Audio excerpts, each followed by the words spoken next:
Yuk jadi bagian dari dakwah kami. Dukung operasional dakwah dan sosial kami, raih pahala amal jariah yang terus mengalir sampai hari kiamat.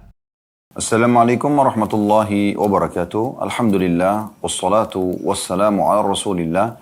Segala puji dan puja kehadirat Allah subhanahu wa ta'ala, juga salawat dan taslim kepada Nabi besar Muhammad sallallahu alaihi wa ala alihi wa sahbihi wasallam. Saudaraku seiman, kita bertemu lagi biasa di hari Kamis siang hari untuk membedah buku Kuni Zaujatan Najihah, Jadilah Istri yang Sukses, dan penerbit menerjemahkan dengan Menuju Rumah Tangga yang Bahagia. Ditulis oleh Dr. Najla atau Najla Sayyid Nail Hafidahullah. Beliau seorang wanita dan juga doktor di bidang syariah, dan beliau coba menuangkan teori-teori agama dalam masalah rumah tangga, terutama secara khusus bagaimana seorang istri menjadi istri dan akhirnya rumah tangga itu menjadi berwarna yang indah, ya, beraroma yang wangi, dan juga langgeng rumah tangga tersebut serta dipenuhi dengan rahmat dan juga pahala yang melimpah dari Allah subhanahu wa ta'ala. Dan bab demi bab sudah kita jelaskan, dan hari ini kita sudah sampai pertemuan kemarin kita sudah bahas sampai di halaman 139. Sedikit saya reviewkan, bahasan kita yang terakhir adalah bagaimana beliau beratkan agar setiap istri supaya dia selalu bahagia, maka dia coba untuk bersyukur kepada Allah terhadap apa yang telah Allah berikan kepada dia sebagai nikmat melalui suaminya. Apakah itu dari nafkah yang diberikan tiap bulan untuk kebutuhannya, dia dan anak-anaknya, atau misalnya fasilitas yang telah diberikan Allah subhanahu wa ta'ala melalui suaminya seperti rumah, kendaraan, pakaian, dan seterusnya.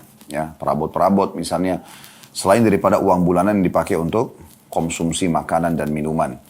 Dan ini beliau mengingatkan dan mengangkat agar jiwa merasa tentram dalam setiap rezeki yang sudah Allah berikan, maka berpeganglah pada hadis ini, yaitu sabda Nabi SAW, "Unzuru ila man asfala minkum wa la tanzuru ila man huwa fawqakum fahuwa ajdaru alla tazdaru ni'matallah."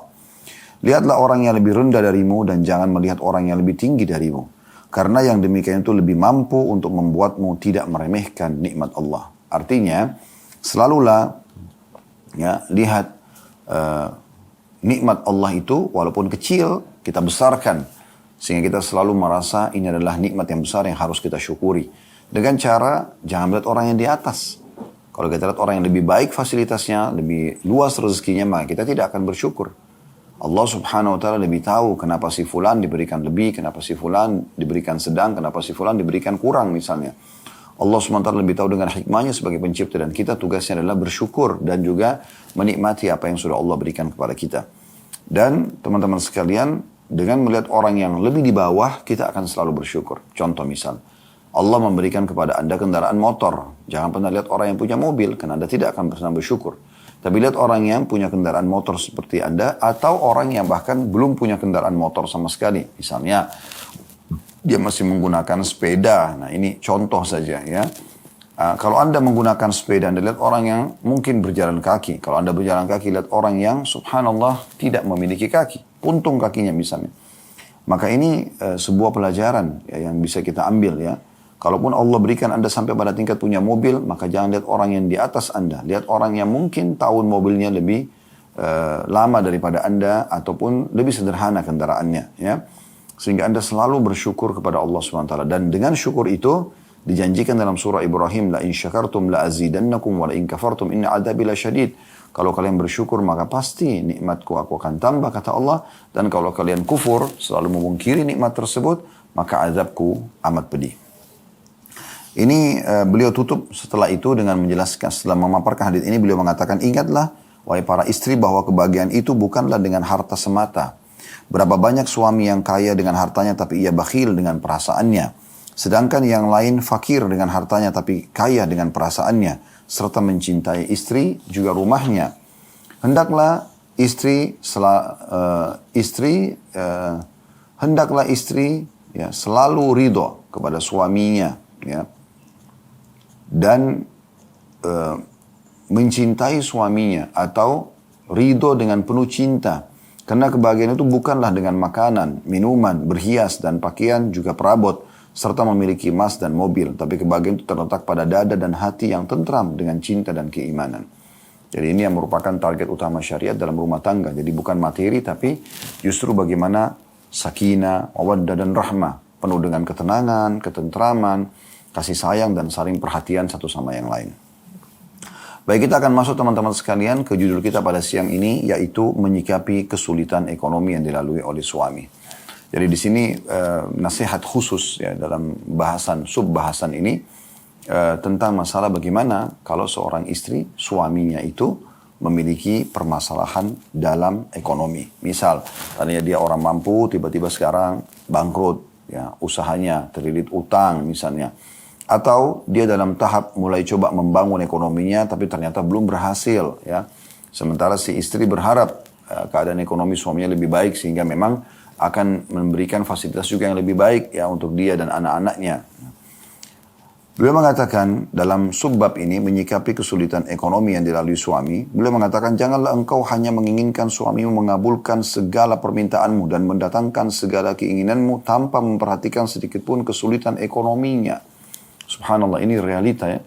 Banyak di antara wanita tidak sama sekali mau tahu tentang keadaan ekonomi suaminya. Bahkan dia pikir suaminya bohong pada saat memang mengatakan saya tidak punya.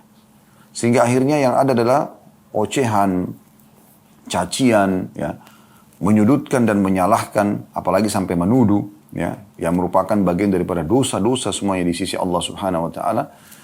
Maka akhirnya membuat sang suami karena ingin mencari, ya, kebahagiaan buat istrinya terpaksa utang. Terpaksa kalau orang yang kurang imannya mungkin korupsi, manipulasi data. Dan berapa banyak ya suami-suami akhirnya dihukumi melakukan kriminal hanya karena permintaan dan tuntutan dari istrinya. Karena sudah terlanjur tertanam dalam hati rasa cinta, akhirnya dia memenuhi kebutuhan istrinya. Tanpa dia memperdulikan lagi keadaan dia. Dan ini yang banyak terjadi realitanya. Subhanallah, sub-bahasan ini penting sekali. Beliau langsung melarang setiap muslimah kalau mengaku beriman kepada Allah dan hari akhir, janganlah engkau hanya menginginkan suamimu mengabulkan segala permintaanmu dan mendatangkan segala keinginanmu tanpa memperhatikan sedikit pun kesulitan ekonominya. Tapi engkau harus memperhatikan kondisi psikis dan fisik yang sedang dialaminya. Tidak diragukan lagi bahwa ketidaktanggapan istri terhadap kondisi suami akan memperluas kerenggangan di antara suami istri tersebut. Ya, sampai pada tingkat nanti hanya suami jenuh. Karena yang ada, kenapa sih nggak kerja tambahan? Kenapa sih nggak lembur? Kenapa sih nggak begini dan begitu? Kenapa tidak seperti temanmu si fulan, atau sepupumu si fulan, atau keluargamu si fulan? Suami dibanding-bandingkan dengan laki-laki lain. Dan ini bagi laki-laki ini sangat mencoreng wibawa dia. Dan hal itu akan menghasilkan banyak efek-efek negatif. Ya, akhirnya suami mulai angkat suara. Uniknya, sebagian istri semoga Allah berikan hidayah, dia malah ya menilai suami di saat suaminya angkat suara, padahal dia pemicunya. Ya. Subhanallah, di sini kemahaadilan Allah, Allah akan catat dan akan diminta pertanggungjawaban hari kiamat. Ingatlah sabda Nabi SAW, awal yang dihisap pada hari kiamat bagi seorang wanita, sholat dan hubungannya dengan suaminya. Hati-hati saudari muslimah. Suamimu bisa surgamu atau jadi nerakamu. Dan itu yang kata Nabi SAW kepada seorang wanita yang datang ke rumahnya. Mengingatkan, hati-hati, suamimu adalah surgamu atau nerakamu. Di saat Anda bisa merangkulnya dengan penuh kasih sayang, Anda menanamkan kebahagiaan, kepuasan, Anda tunjukkan rasa berterima kasih dengan apa yang sudah dia siapkan, sehingga dia pun merasa pengorbanannya bernilai, maka itu pahala di sisi Allah SWT. Kata Nabi SAW dalam sebuah hadis, termasuk amal yang paling Allah cintai adalah memasukkan kegembiraan dalam hati seorang muslim. Itu umum. Apalagi kalau dasarnya orang yang memang telah berbuat baik yang sebenarnya Allah yang bebankan kewajiban tersebut seperti orang tua pada anaknya, suami pada istrinya. Ya. Ini adalah hal yang wajib Anda syukuri dan berterima kasih. Dan sama kasusnya, kalau Anda syukuri nikmat ini kepada Allah SWT, Allah akan tambah. Sebagaimana tadi kami sudah paparkan ayat Al-Quran dalam surah Ibrahim, la in syakartum la azidannakum, kalau kalian bersyukur saya akan tambah. Dan juga Anda akan meraih cinta dan juga kasih sayang dari suami. Kami, para laki-laki ini, di saat kami tidak menemukan tuntutan-tuntutan dari istri, maka jangan Anda khawatir, jangan Anda mengatakan, oh karena saya tidak tuntut suami saya jadi tidak mengerti. Tidak. Justru pada istri-istri yang tidak menuntut itu, suami akan lebih peduli. Suami akan lebih loyal dengan dia. Karena tidak ada tuntutan. Yang ada pada saat datang cuma ada sambutan, berusaha memuaskan suami, berusaha memberikan yang terbaik. Maka respon yang terjadi adalah suami menilai. Tidak ada satupun sosok suami yang tidak Allah mudahkan untuk menilai kebaikan istrinya. Mustahil. Dia pasti akan menilai. Dan penilaian dia akan balas ya kebaikan-kebaikan istri tersebut dengan hal yang juga dia berusaha membahagiakan istrinya. Dan yang paling menonjol adalah di perhatian, ya, di rasa cinta, ungkapan-ungkapan yang indah, kemudian pemenuhan kebutuhan. Yang paling sering itu terjadi adalah pemenuhan kebutuhan. Semampu si suami. Dia akan berusaha bagaimana memberikan hadiah-hadiah, dia menyiapkan fasilitas yang layak, dia coba membahagiakan istri dengan membantu keluarga istrinya misalnya, atau memenuhi kebutuhan-kebutuhan istri yang tambahan ekstra selain daripada kebutuhan dasar. Mungkin ada tambahan pakaian, mungkin ada tambahan ingin bosan dengan makanan di rumah, kemudian beli masakan dari luar, dan seterusnya. Ya. Jadi setiap wanita muslimah wajib punya kepekaan agar dia tidak dapat murka Allah Subhanahu wa Ta'ala dalam menilai kebaikan suaminya. Jadi tidak boleh sembarangan dalam masalah poin seperti ini. Ingat selalu wahai muslimah, suamimu itu adalah orang asing. Bukan ayahmu, bukan orang yang dasarnya memang begitu lahir, dia punya kewajiban terhadap dirimu. Tapi dia adalah seorang yang asing. Begitu Anda menikah dengan dia, menjadi status istri, lalu tiba-tiba dia terbebani. Dia harus bekerja banting tulang untuk memenuhi kebutuhan makananmu, minumanmu, pakaianmu, tempat tinggalmu, transportasimu. Nilai kebaikan orang itu. Nilai. Ya. Makanya Nabi SAW mengatakan, Man lam yashkurun nas, la yashkurullah. Orang yang belum berterima kasih kepada manusia, maka belum terhitung berterima kasih kepada Allah. Maka harus hati-hati. Terutama istri pada suaminya. Anak pada orang tuanya. Ini semua poin penting sekali untuk digaris bawahi. Ya.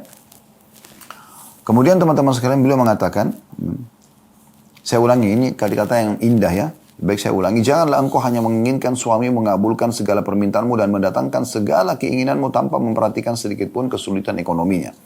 Tapi engkau harus memperhatikan kondisi psikis dan fisik yang sedang dialaminya.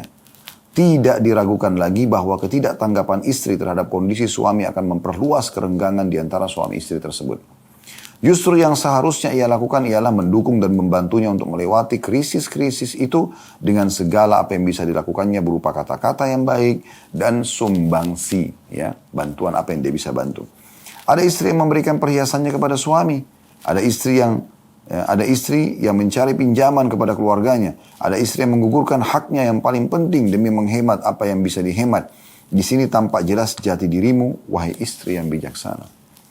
Di saat betul-betul suami bahkan sudah membahasakan, betul-betul kita sedang mengalami kerugian. Jadi yang ada adalah, oh ya, apa yang bisa saya bantu? Bagaimana? Saya doakan ya. Dengan tulus dia mendoakan suaminya, ya di waktu-waktu yang memang dia bisa mendoakan, gitu kan? Waktu mustajab antara azan iqamah pada saat dia lagi sujud, dan tulus antara dia sama Allah Subhanahu Wa Taala. Tidak ada prasangka-prasangka atau tuduhan yang buruk, gitu kan? Karena prasangka dalam Islam itu wajib ada bukti. Tidak boleh sembarangan. Dan semalam di Blok M kami sudah membahas masalah itu ya.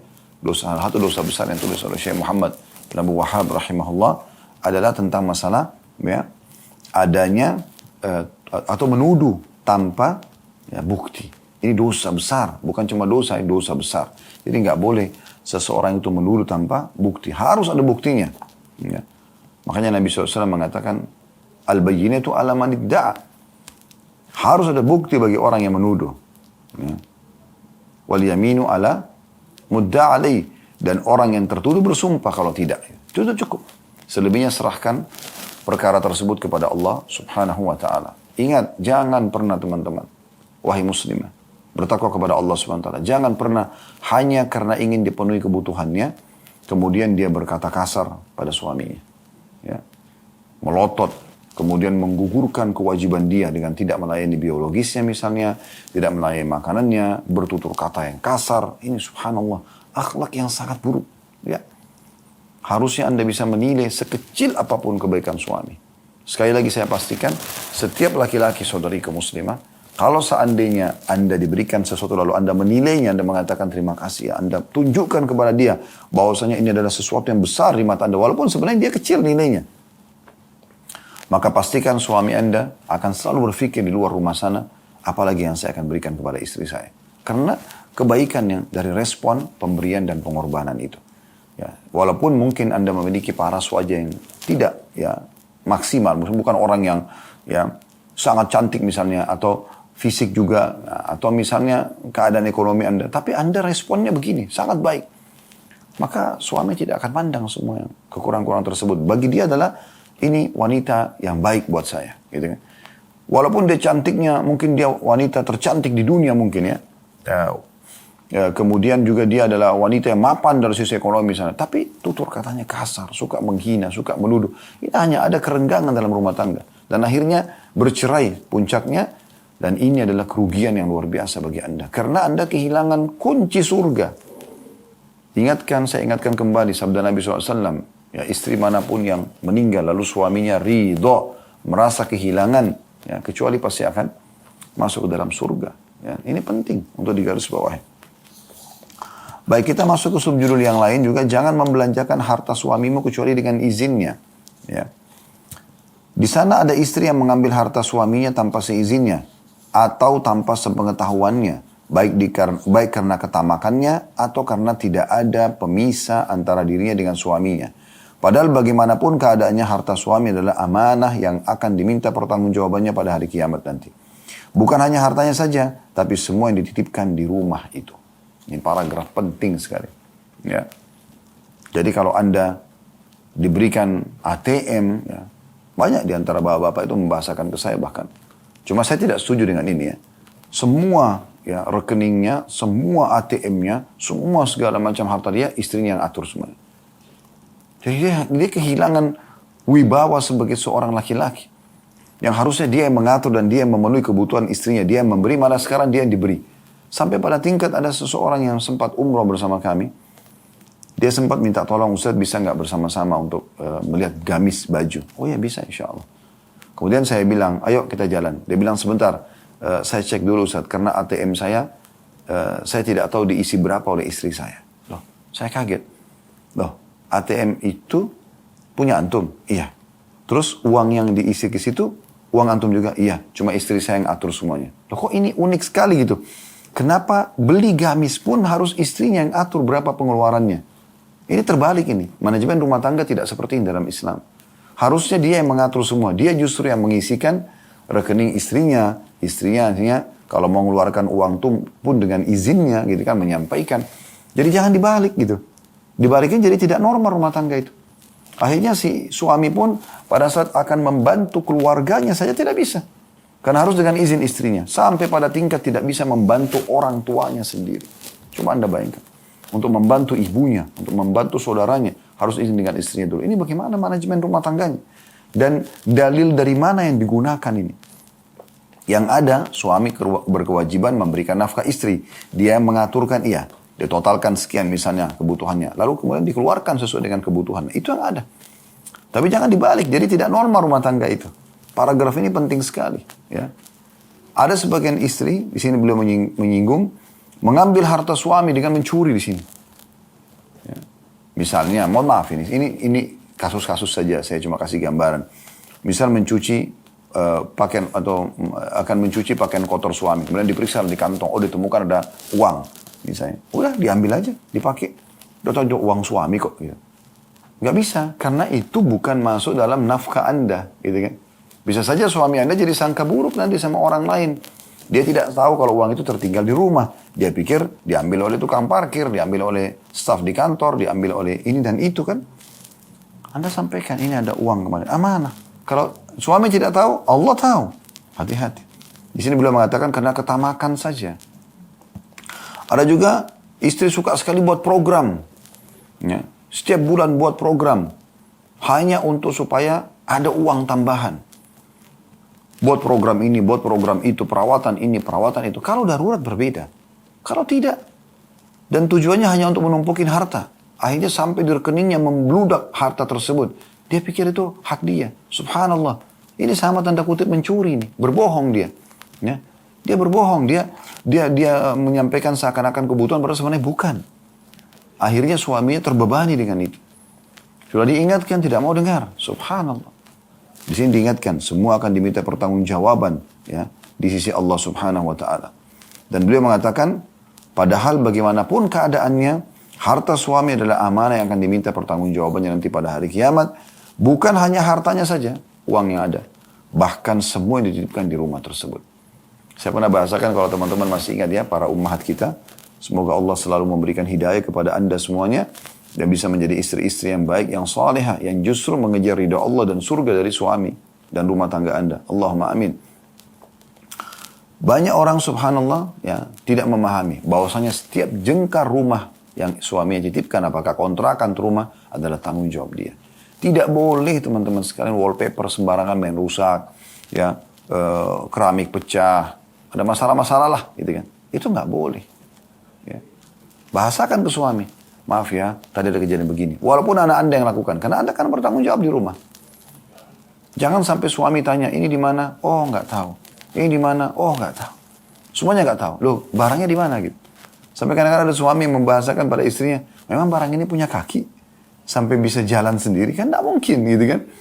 Tapi begitulah, dianggap tidak ada masalah. Padahal semua ini pertanggungjawabannya berat di sisi Allah SWT. Suamimu adalah surgamu, atau bahkan bisa jadi nerakamu. Hati-hati. Ya, jaga amanah-amanah itu. Apapun yang merupakan hak suami, ya, charger handphone, atau mungkin hal-hal mendasar kebutuhan dia, ya. Anda tahu, dia masuk rumah selalu dia cari. Ya udah, taruh di satu tempat yang istimewa, khusus memang rak itu atau lemari itu, ya, atau laci itu buat kebutuhan suami. Sehingga pada saat dia tanya, sudah ada.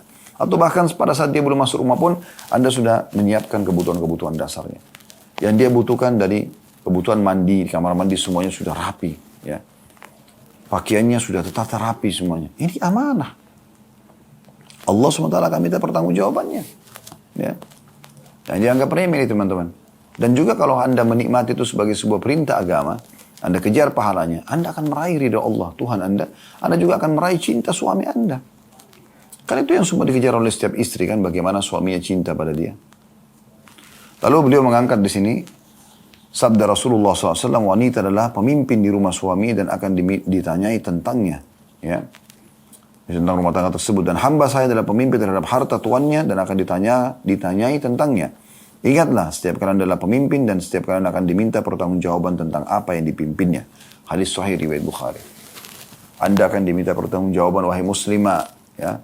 Sendok, garpu, alat masak, semua yang diamanahkan di rumah. Itu akan diminta pertanggungjawaban. Hati-hati, jaga sebagai amanah. Ini bukan masalah pelit, bukan. Amanah. Barang-barang itu Anda beli dari uang suami, bukan untuk Anda bengkalikan begitu saja. Sudah gitu kadang-kadang, sudah salah nih. Dia yang rusak misalnya alat masaknya. Nih, alat masak sudah tua nih, ganti aja. Minta dari hasil keringat orang dengan tidak santun. Dari mana wahai muslimah akhlak ini? Siapa yang mengajarkan kepada Anda? Buku apa yang Anda jadikan patokan? Ulama siapa yang Anda dengarkan? Ya. Tokoh masyarakat siapa yang Anda jadikan sebagai panutan?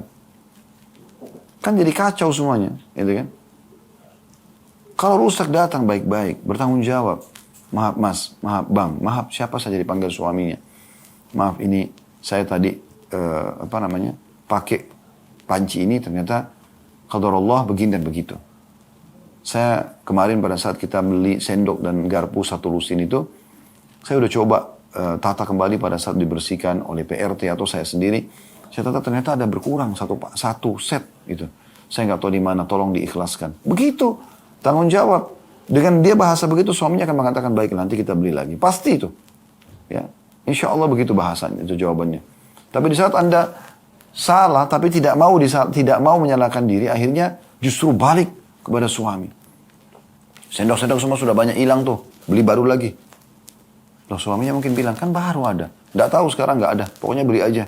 Masa mau makan nggak pakai sendok, segala macam itu. Nah, ini semua akan Allah tanya teman-teman sekalian. Ya, kadang-kadang suami itu karena dia masya Allah punya sifat dermawan, maka ya udahlah, beli aja lagi nggak apa-apa. Walaupun sebenarnya dia harus keluarkan duit plus lagi dengan kata-kata pahit dari istrinya. Dia panen pahala. Anda yang dapat dosa. Jangan Anda bilang, wah suami saya baik kok, udah gak masalah. Tetap Allah akan tanya Anda nanti hari kiamat. Hati-hati. Ya. Jadi itu semua amanah. Jangan selalu mengatakan tidak tahu. Berapa banyak istri subhanallah sibuk. Perawatan dia luar biasa. Untuk dirinya luar biasa. Tapi untuk suaminya tidak sama sekali ada perhatian. Terus Itu semua belanja dari uang siapa? Kan dari uang suami gitu kan. Unik sekali gitu. Sebagian wanita subhanallah ada yang tidak punya dosa di luar sana tapi punya dosa dengan suaminya. Ajaib luar biasa gitu. Ya. Syaitan goda dia untuk justru buat masalah dengan orang yang merupakan kunci kebahagiaan dia di dunia dan di akhirat. Wanita banyak berharap dicintai oleh laki-laki di luar sana. Tapi tidak pernah mendapatkan pasangan yang mau berkorban. Pasangan Anda sudah berkorban buat Anda. Jadi suami Anda memenuhi kebutuhan biologis Anda, memenuhi kebutuhan dasar makanan, minuman, pakaian, tempat tinggal, bahkan menjadikan Anda sebagai ibu anak-anaknya. Anda masih bisa berkata kasar dengan dia? Demi Allah, wahai muslimah. Kalau Anda betul-betul memahami tentang kedudukan suami, Anda akan malu dengan suami itu. Anda akan santun dan ramah dengan dia. Makanya kata Aisyah radhiyallahu anha, kata-kata yang mulia. Beliau mengatakan, wahai para muslimah, wahai para wanita, kalau seandainya kalian tahu besarnya hak suami kalian di sisi Allah dari kalian, maka kalian akan mengambil debu telapak kaki suami kalian dan kalian letakkan di pipi kalian. Debu telapak kakinya diambil, letakkan di pipi kalian. Saking tingginya kedudukannya di sisi Allah SWT. Ayah Anda saja, yang merupakan adalah dari spermanya, itu menjadi nomor 2 setelah Anda menikah dengan suami Anda. Suami yang di nomor 1 kan. Kenapa orang yang Allah suruh Anda urus itu cuma 1 orang ini? Suami saja. Anda rusak hubungan dengan dia. Ya, bertakwa kepada Allah subhanahu wa ta'ala. Beliau mengatakan juga terkadang istri menuntut sesuatu melebihi kebutuhannya karena takut suami menikah lagi. Begitulah dugaannya. Sebaliknya ketika suami merasa istrinya menghamburkan hartanya, hatinya merasa kesal dan terkadang hal itu mendorongnya untuk menikah lagi. Nah, kadang-kadang juga ada pemicu begitu ya. Ada seorang istri terus saja sibuk, ya. Mohon maaf. Dia terus saja mengorek terus uang suami, cari pendapatannya dari mana. Sebenarnya selain untuk ketamakan dia untuk mengumpulkan hal tersebut, juga karena ketakutan dia yang tidak ada sebenarnya. Suaminya akan menikah lagi. Teman-teman sekalian, berapa laki-laki yang poligami di muka bumi ini? Jauh lebih sedikit dibandingkan orang yang monogami. Poligami itu juga sebuah hukum, bukan alat untuk bermain. Dan juga kalau melangkah pasti akan ada tujuan-tujuan dan ada targetnya, gitu kan? Jangan Anda melahirkan, membuat satu program yang Anda tidak sadari sebenarnya itu jadi pemicu justru suami menikah lagi. Itu yang beliau singgung di situ. Justru karena banyak tuntutan, ya sudah, mumpung banyak tuntutan sekalian aja saya nikah juga sama orang lain. Dan ternyata wanita lain ini mungkin lebih qanaah, lebih bersyukur, lebih berterima kasih. Akhirnya cintanya pindah kepada istri yang lain. Di saat Anda tuntut mau cerai, ya sudah cerai. Dia tidak peduli, karena bagi dia Anda menyakitkan saja kerjanya. Kan bisa terjadi begitu. Ya. Jadi nggak perlu seperti itu. Jangan dihantui tanda kutip dengan perasaan-perasaan yang Anda buat-buat sendiri. Lalu kata beliau, istri yang cerdas hendaknya memahami hal ini. Karena ikatan pernikahan yang bahagia itu jauh lebih kuat dibandingkan harta apapun. Paragraf terakhir dalam subjudul ini beliau mengatakan, terkadang istri mengambil harta suami tanpa sepengetahuannya demi membantu keluarganya. Ini bukanlah haknya. Ia tetap wajib meminta izinnya. Yakinlah bahwa dengan meminta izin untuk keperluan tersebut, kelak ia akan lebih dermawan dan lebih banyak membantu keluargamu. Maksudnya di saat kita membahasakan baik-baik. Dan itu betul-betul darurat ya. Bukan setiap keluarga kita sampaikan, langsung kita sampaikan ke suami. Sehingga jadi beban bagi suami. Setiap kali minta bantuan pasti disampaikan. Enggak. Anda sortir. Siapa di antara keluarga Anda memang betul-betul yang butuh. Bukan semua orang. Sehingga jangan jadi beban juga buat suami. Dia juga punya keluarga, dia juga punya kebutuhan. Kan gitu. Jadi ini poin harus hati-hati. Membantu keluarga pun tidak boleh kecuali dengan izin suami. Kalau dari harta suami. Saudariku muslimah, hafidhakillah. Semoga Allah selalu menjaga Anda. Dan juga ra'akillah. Allah selalu juga ya, mengurus Anda, memenuhi kebutuhan Anda. Kita akan melanjutkan subjudul kita agar Anda menjadi seorang istri yang sukses ya, dan semoga Allah kabulkan itu, Allahumma amin. Jadilah penolong bagi suamimu dalam urusan dunia dan juga akhiratnya. Tadi sudah kita singgung di subjudul sebelumnya bagaimana menanggapi ekonomi suami ya. Dan bagaimana seorang istri justru hadir dalam kehidupan suami untuk meringankan beban-bebannya, bukan justru dia hadir menjadi seorang atau beban baru dalam hidupnya selain beban pekerjaan dan beban-beban yang lainnya. Dan sekarang kita akan coba menjelaskan lebih jauh. Jadilah sebagai seorang istri justru yang menjadi penolong suami dalam urusan dunia dan akhirat. Penulis mengatakan, mengangkat sabda Nabi SAW, hendaklah salah seorang dari kalian memiliki hati yang bersyukur, lisan yang berzikir, dan istri yang beriman yang dapat membantu salah seorang dari kalian atas perkara akhiratnya. Hadis riwayat Muslim. Hadis ini dititik beratkan oleh Nabi SAW 3 pesan. Yang pertama, lisan yang selalu bersyukur. Ya. Atau hati yang selalu bersyukur di sini. Ya. Ini pesannya. Selalu melihat nikmat yang di depan mata dari Allah SWT itu besar. Sekecil apapun itu. Walaupun sebutir kurma. Karena masih banyak orang yang tidak bisa menikmati kurma itu.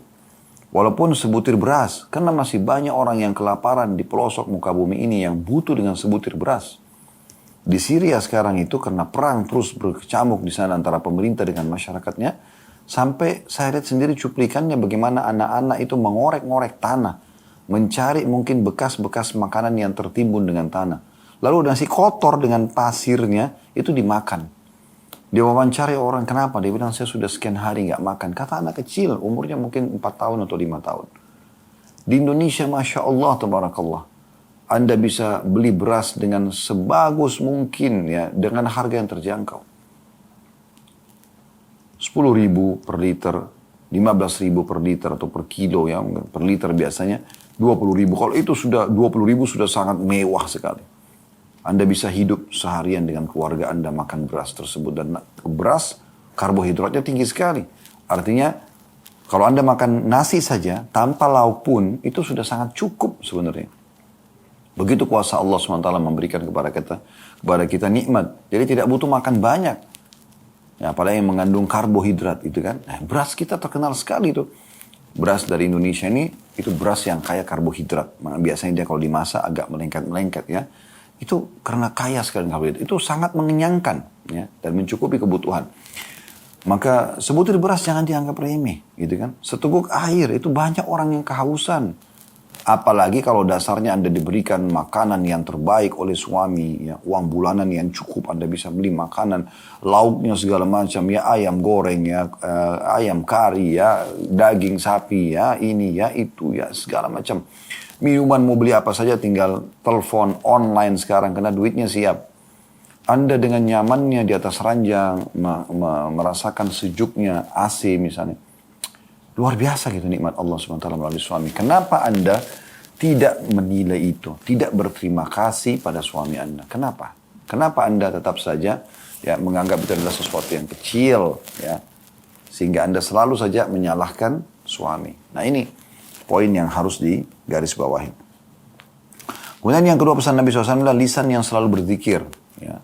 Tentu dengan mengucap alhamdulillah juga sudah berzikir, tapi selalu berzikir. Dan yang ketiga adalah Nabi SAW mengingatkan di sini istri yang terbaik, istri yang beriman. Maksudnya memahami semua konsep agama ini sehingga akhirnya bisa membantu suami dalam urusan akhiratnya. Jadi mengingatkan masalah sholatnya, tutup auratnya, pendapatan-pendapatan yang dia cari supaya dia bisa memberikan pendapatan halal buat istri dan anaknya misalnya.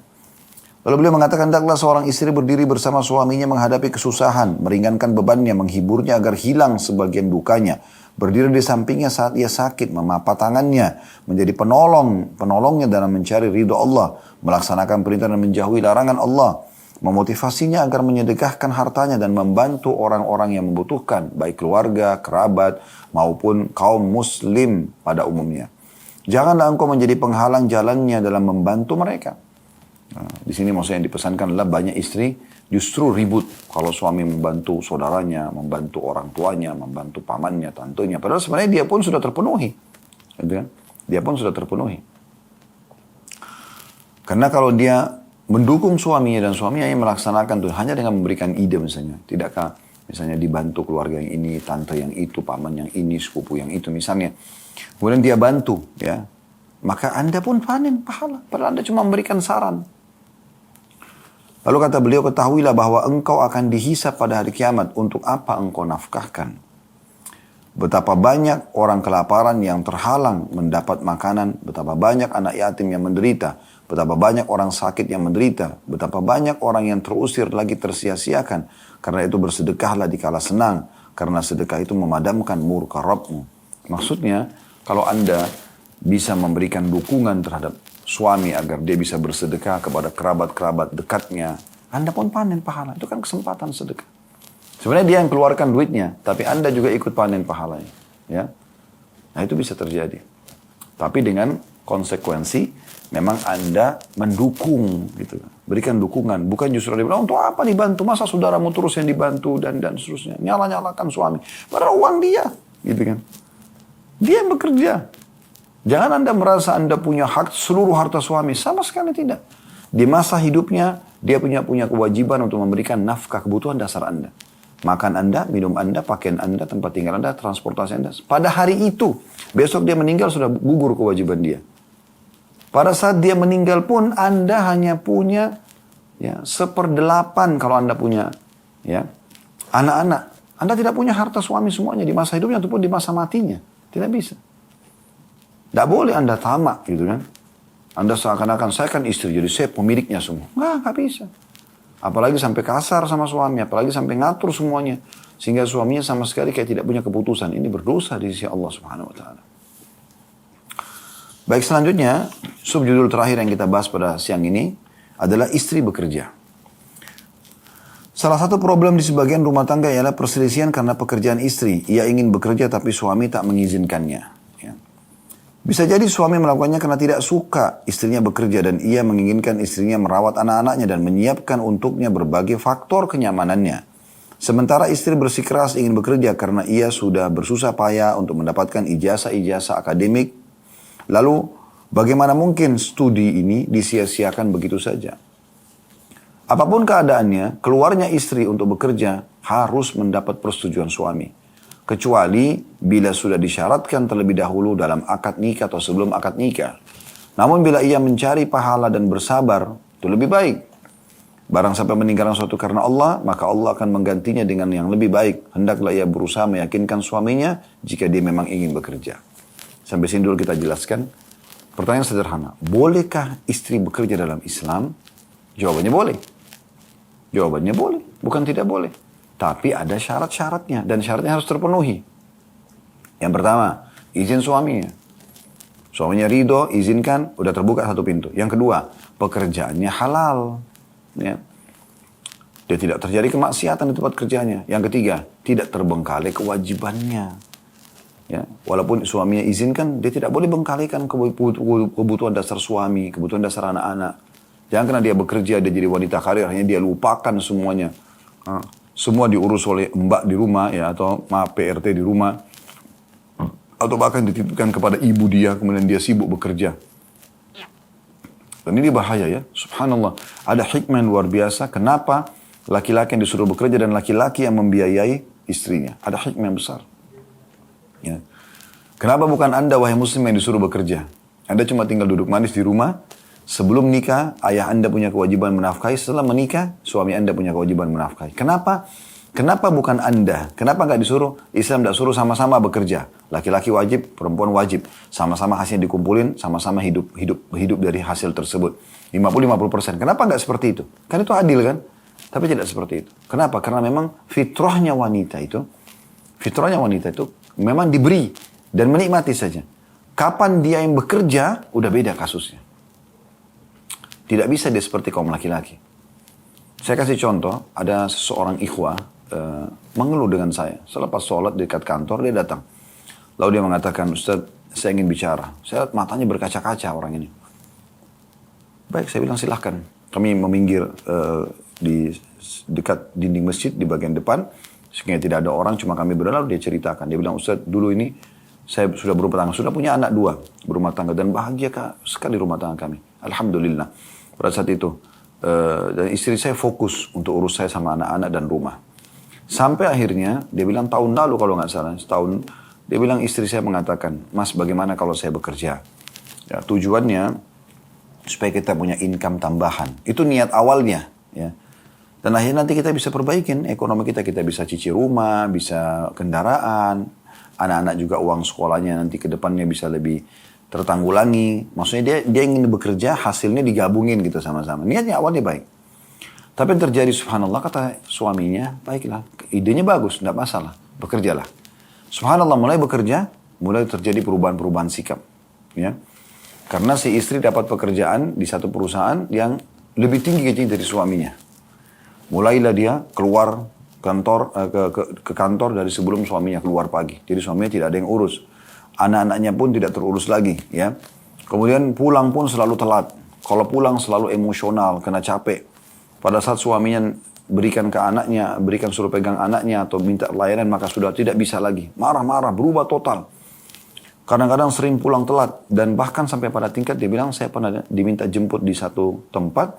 Dia turun dari mobil bersama dengan laki-laki yang bukan mahramnya. Dan akhirnya saya ingatkan, setiap kali diingatkan, dia sudah inilah saya. Jawabannya begitu, inilah saya. Kalau tidak suka, sudah kita cerai saja. Subhanallah, berubah jadi wanita ahli surga yang tadinya sangat baik sama suaminya. Dengan sifat qana'ahnya, merasa cukup, maka Allah buat kebahagiaan rumah tangga. Sekarang berubah menjadi wanita ahli neraka. Yang luar biasa, karena dia bangkangkan suaminya, bahkan minta cerai. Dan kata Nabi SAW apa? Wanita manapun yang minta cerai kepada suaminya tanpa udzur syar'i, tidak ada udzurnya wanita ini, maka haram baginya mencium bau surga. Tapi tidak ada lagi pedulian dengan masalah itu. Bagi dia adalah sudah, ya, bisa terima ya sudah, tidak bisa ya sudah. Sampai suaminya nyesel-nyesel kenapa izinkan kerja pada saat itu. Jadi memang ada hikmah kenapa Anda tidak diizinkan bekerja, gitu kan? Nah, kalau seandainya Anda mau bekerja pun, baik, ingat 3 hal tadi: ridho suami, pekerjaannya benar halal, dan juga tidak menggalakan kewajiban. Kalau ini Anda bisa penuhi, maka nggak ada masalah. Anda boleh bekerja, luangkan waktu. Misalnya, wanita ini memang wanita karir dan dia ingin perusahaannya dikembangkan. Atau dia seorang guru, dia mengajar. Atau dia mau bisnis online misalnya. Tidak ada masalah. Yang penting ingat, suami dan anak adalah nomor 1. Pekerjaan dan karir ini hanya nomor ke-30 sekian. Bukan cuma nomor 2. Jauh di bawah kewajiban suami. Jadi jangan sampai gara-gara mengejar karir dan bekerja, lupakan kewajiban utama. Kata beliau, hendaklah seorang istri senantiasa mengingat Allah SWT dalam pekerjaannya, kalaupun harus kerja. Pekerjaannya harus sejalan dengan tabiatnya sebagai perempuan dan tidak mendatangkan murka Allah SWT.